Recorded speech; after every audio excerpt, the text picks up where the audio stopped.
On India Positive today, we are getting you stories of former manual scavengers who have now found more respectable means of livelihood, all thanks to an NGO. That's right, from manual scavenging to, in fact, becoming a beautician. For some of them, it's been a long journey.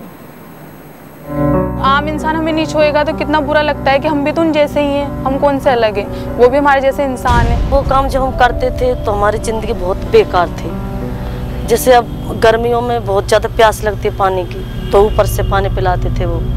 जैसे रोटियां लेते हैं तो ऊपर से रोटियां देते थे वो लोग, पैसे फेंक के देते थे। They were considered castaways and their casual presence was frowned upon. But since Parliament passed the bill against manual scavenging, these former manual scavengers have got their fundamental right to equality and dignity.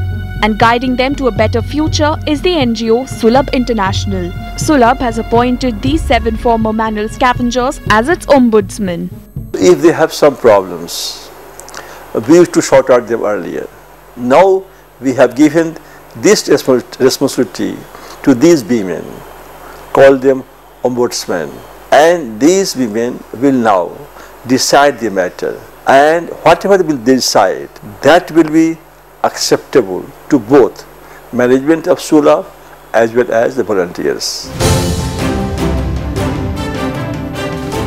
Now, these women are learning how to sew clothes and even picking up the skills of a beautician,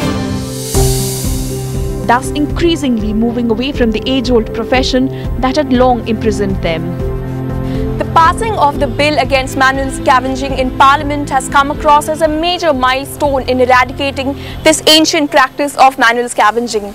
And these 7 women can now lead other manual scavengers into a better future. In New Delhi with N. Satish, Shailaja Verma.